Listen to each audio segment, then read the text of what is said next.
Maide 97'yə əsasən başa düşürük ki, Allah qurbanı Kəbə-i haram ay ilə yanaşı insanları ayaqda saxlamaq, cəmiyyəti fəsad və pozğunluqdan qorunma vasitəsi kimi təqdim edir. Həcc 37-də oxuyuruq, onların nə əti, nə də qanı Allaha çatmaz. Ona yalnız sizin təqvanız çatar. Cahiliyyət dövründə ərəblər qurban kəsərkən Kəbənin qarşısında durur, qurbanın qanını Kəbənin ətrafına səpirdilər. Düşünürdülər ki, Allahın ət və qana ehtiyacı var və ondan faydalanır.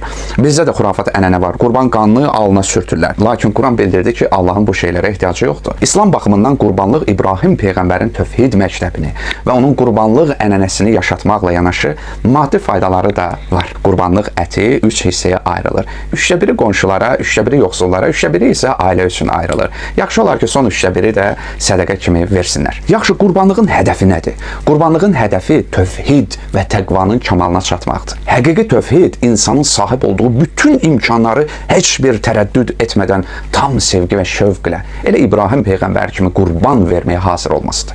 İbrahim Peyğəmbər və oğlunun qurbanlıq əhvalatı barədə fərqli rəylər var, bəli. Məsələn, bu hadisə həqiqətən də baş veribmi? Veribsə Allah həqiqətənmi İbrahim Peyğəmbərin oğlu İsmaili qurban kəsməsini istəyirdi? Yoxsa İbrahim Peyğəmbərin gəldiyi nəticə bu idi? O belə başa düşmüşdü. Hər bir halda bunlar elə də önəmli deyil. Adəmin oğlanlarının qurbanlıq əhvalatı da var Quranda. Bu hadisənin də real olub yoxsa misal kimi çəkilməsi, müəyyən məfhumu başa salmaq üçün deyilməsi barədə də rəylər var. Biz təkcə bunu bilməliyik. İbrahim Peyğəmbərdən övladını öldürmək və bir gəncin qanını tökmək tələb olunmurdu.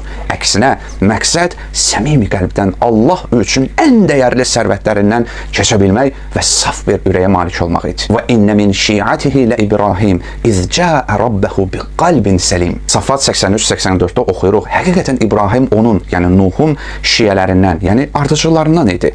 Bir zaman o öz Rəbbinin yanına pak bir qəlblə gəldi. Qurban bayramı Zilhiccənin 10-cu günüdür. Bu gün Məkkədəki hacılara qurban kəsmək vacib, digər yerdə olanlar üçün müstəhəbdir. Hətta o qədər təkid edilib ki, imkanı olan adam kəssə yaxşıdır. İnsanın qurban kəsməyə pulu varsa, lakin kəsməyə heyvan tapmasa, onun pulunu sədəqə kimi verə bilər. Özünün və ailənin adından bir heyvanı qurban kəsmək olar. Şərikli şəkildə qurban kəsmək də olar. Qurban kəsmək üçün ən yaxşı vaxt qurban bayramı günü günəş çıxdıqdan və bayram namazı qılındıqdan sonradır. Bayram namazının necə qılınması haqqında ayrıca danışmışam. Tək də qıla bilərsiniz cəmaatla da. Qurbanlıq 3 heyvandan biri olmalıdır. Dəvə, inək və xırda buynuzlu heyvan.